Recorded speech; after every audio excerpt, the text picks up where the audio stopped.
Imagine having a dream so big, so powerful, that it lights a fire inside you. You're ready to take action to make it a reality.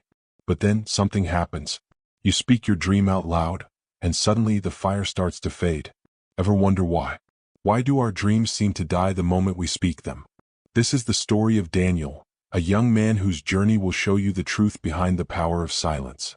And you won't believe the lesson he learned. Daniel had big dreams, bigger than anyone in the village had ever seen.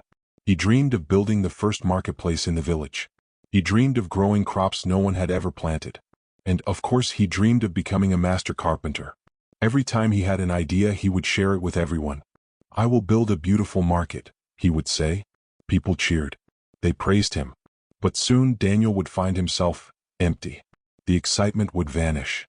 The first day after sharing his plans, Daniel felt great. But when the time came to act, to begin, nothing. The wood remained uncarved. The land lay untouched.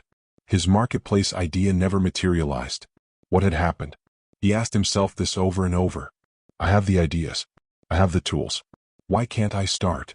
Every dream felt like a fleeting moment, there 1 second, gone the next. Daniel's life began to revolve around announcements. Every time he shared his next big dream, the world seemed to cheer him on. But the cheer would fade, and so would his drive.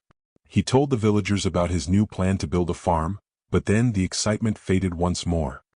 He began to notice that his dreams weren't getting any closer to reality. They were dying.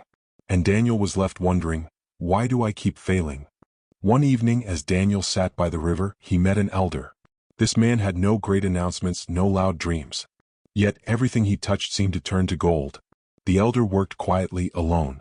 Daniel, frustrated and curious, asked him, "Why do you never speak of your plans? Don't you want the villagers to know?" The elder smiled gently and said, "Because I know something you don't yet understand." The elder led Daniel into his workshop, where he showed him unfinished projects, items still being worked on. Daniel asked, "Why leave them unfinished?" The elder replied, "Because when you announce your plans too soon, the excitement you feel is no longer yours. It becomes everyone's. And with that, your dream loses its energy. It's the same with your words. When you speak them too soon, they lose their power." The elder continued, "When I work, I do so in silence. The more I share, the less I feel the need to work. Silence feeds the dream. It lets it grow without distractions. It is only when the dream is ready, when it's complete, that the world can see it. But it is never forced. It is simply shared." Daniel stood still, taking in every word. Something in him began to shift. The next day, he decided to try the elder's way. For the first time, Daniel worked in silence. No announcements. No expectations. Just his hands and the wood. Each night after his daily work, he went to his small corner of the village and began shaping a simple chair. He didn't need praise. He didn't need to talk about it. He just worked. And slowly, day by day, the chair began to take shape.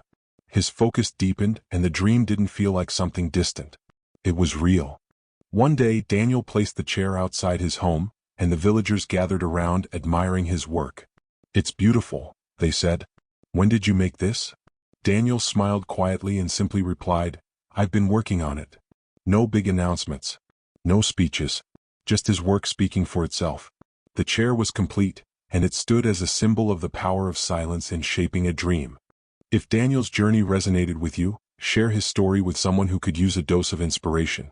Hit that subscribe button for more powerful stories that have the potential to change the way you see the world.